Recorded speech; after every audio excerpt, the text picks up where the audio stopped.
So, the greatest reasons that Muslims may doubt Islam, I find that is actually because of Muslims themselves.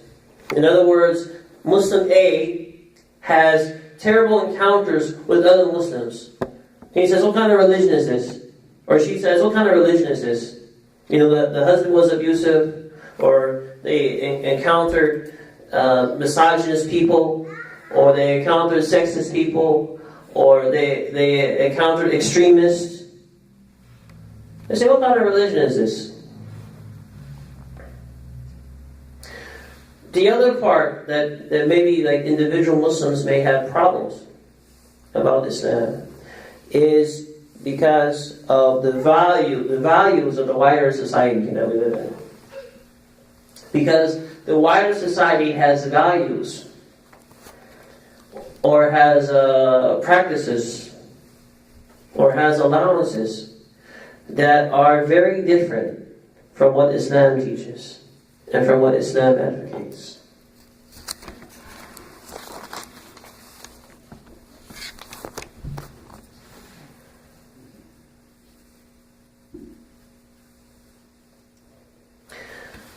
The third reason that this happens is when the person goes into university and he or she encounters the study of religion, and is more often than not from the perspective of those who don't believe in the religion.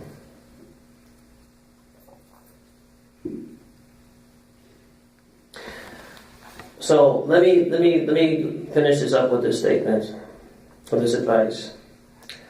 If you have doubts, or your family members have doubts, or your loved ones have doubts about Islam, this third thing, you have doubts about the religion itself. My advice is to write down the reasons that you have doubts. And write them down and send it to a person that you trust, a knowledgeable person, a knowledgeable scholar, or an imam or whatever. Send it to the person that you trust. Like, hey, I have these questions. Can you help me with these questions? فَاسْأَلْ أَهْلَ الذِّكْرِ. That's what the Quran says, right? فَاسْأَلْ أَهْلَ الذِّكْرِ إِن كُنتُمْ لَا تَعْلَمُونَ. Ask those who know if you don't know. And why write it down? Not just to send or to give to somebody who with more knowledge, but when you write it down, your mind is going to start working. You know, when you write things down, you're forced to think, well, how am I going to say this? Because I don't want to come off crazy, right?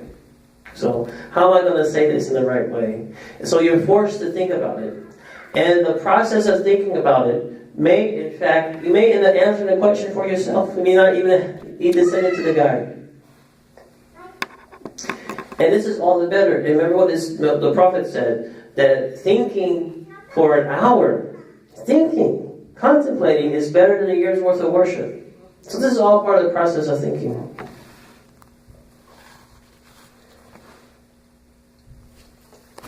To use an analogy,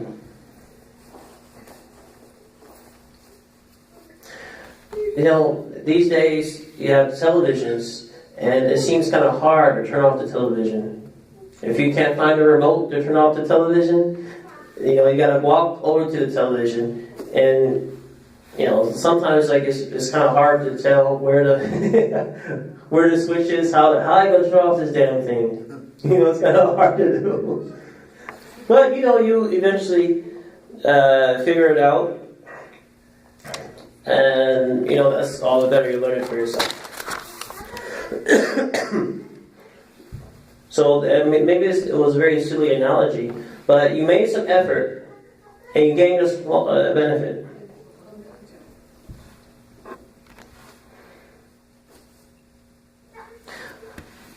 Understand that Islam it didn't come with Muhammad.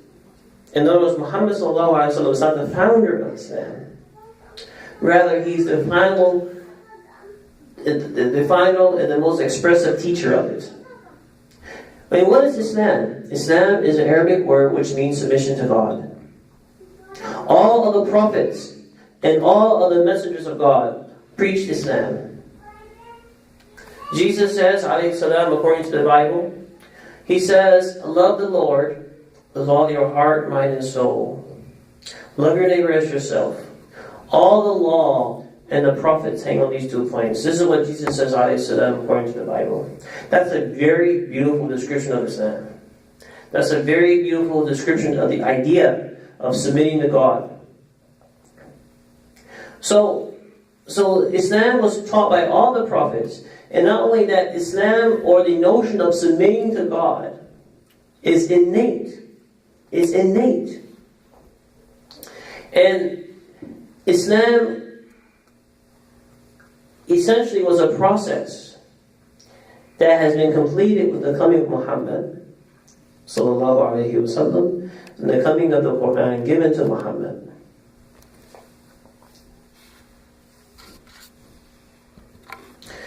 Other faiths have aspects of truth. This is how we understand it. The other religions have aspects of truth. However, the unadulterated guidance was conveyed via the scripture, the Quran, to Muhammad and then to all mankind. And so we have something which is very stable. It doesn't talk to us just about theology, but it talks to us about actions. Immorality has a stable morality, a stable ethos. So, Islam is upon firm foundation. If you have doubts about it, about aspects of it, or about it itself, do not be afraid to ask. Do not be afraid to have your preconceptions or your misconceptions challenged. Don't be afraid. Rather, be like Abraham, who is searching for guidance. He's searching to know, to see God in the correct way. Be like him. Because he finds it. And he's firm on it. He's very rational about it. And to reject that type of way is to become among the foolish. Any reflections or thoughts or questions or comments? Yes, ma'am. Wa alaikum salam. The first part of your topic about belief in God or about the doubt thereof, I think a lot of it comes from what people see and how they're programmed growing up. A lot of bickering and arguing, and some things just don't resonate with what common sense tells us. But phrases like "Oh my God" and things like that, or Jesus or something like that, and people shout out. I think that stuff like that is kind of like just like a phrase that people say to them a lot of times. So I don't think they really think about that kind of stuff. And I think most of the time, at least the people that I have talked to, the doubt usually stems from common sense and the clash of what they're told in their own inner voice talking to them.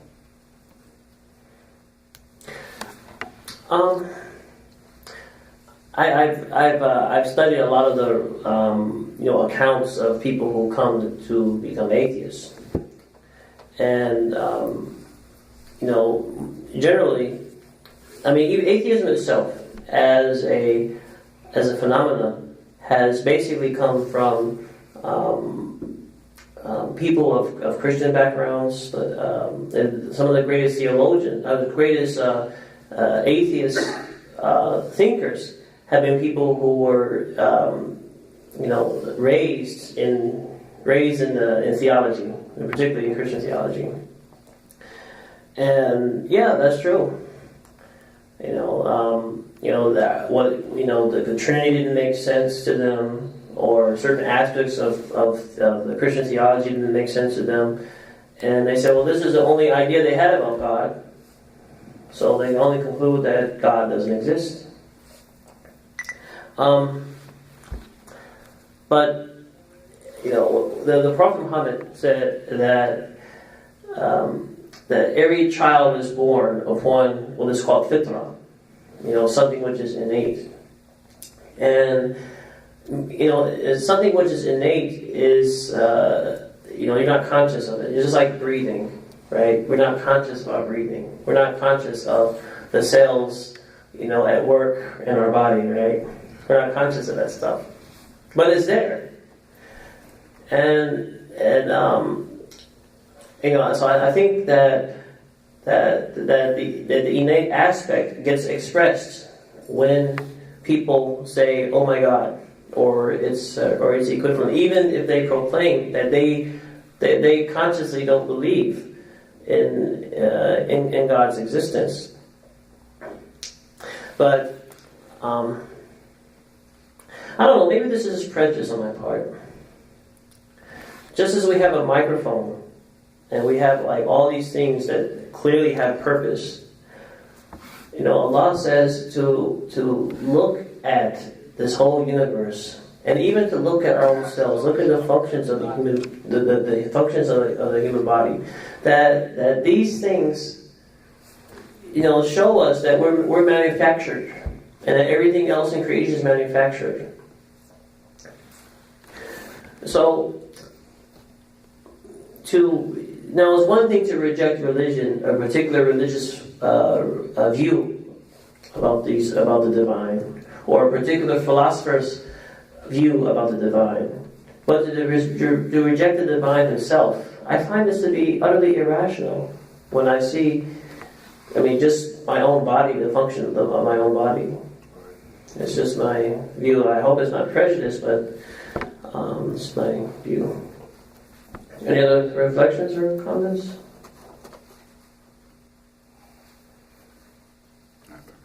She referred to something about the Christian faith that Jesus is God. No, I think I said that. Oh, she said that. But what about it? What's up? What about? We continue your thoughts?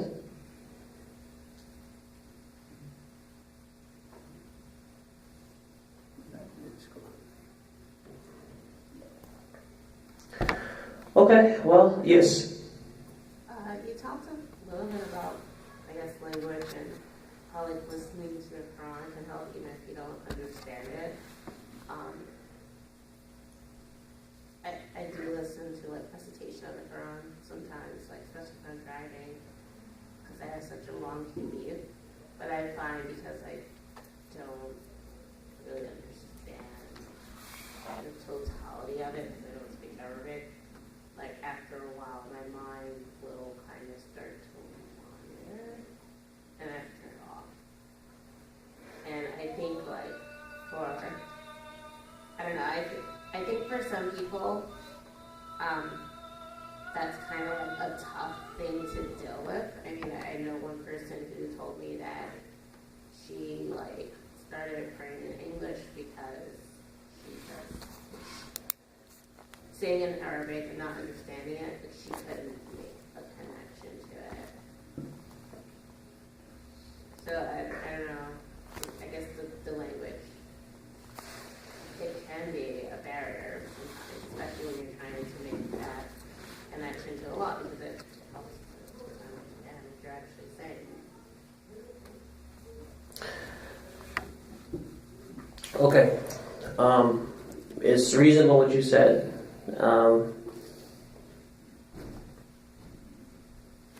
There's a couple of things.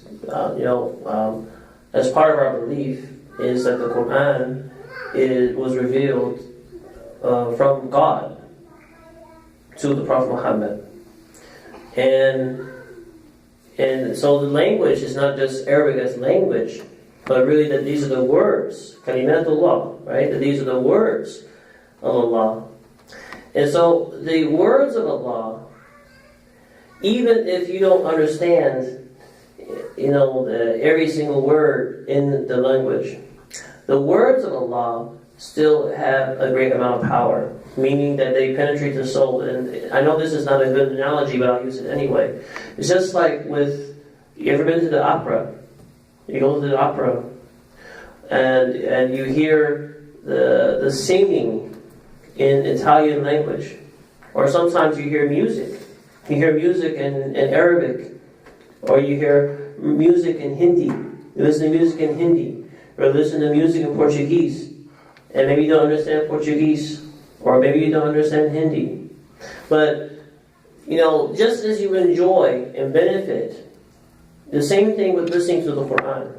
Now, I'm not negating the importance of learning the meaning of what you're reciting. I'm not negating that importance. That's important. But it is perhaps more important for the soul to at least experience something similar to what Muhammad experienced, sallallahu alaihi wasallam. Because the Quran wasn't given to him in book form. It was given to him as recitation. It was recited to him, and he recited it to other people. So they have CDs, and they have stuff where you can listen to the Quran and listen to its translation. But even if the translation is not present, I say still. I'm not saying every single moment that you have to play it, but still, listen to it, and let it penetrate the soul, just as we do with music. Even said music is songs, operas that are not in our language. Yes, ma'am.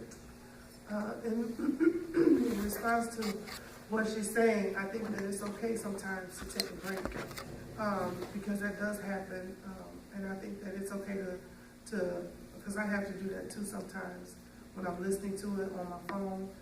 I have to switch it from Arabic to English so that I can actually tune into what's being said, because you do tend to think about things and not really pay attention to what's being said in Arabic. But there's a saying that is, do not be surprised when you do not get rewarded for the work that you did not do. And so I think that partially the reward is in the effort, and that you have to continually make effort, and that's just part of Islam. That's part of anything, is just getting back up and making an effort, even if you have to take a break sometime from doing so, or do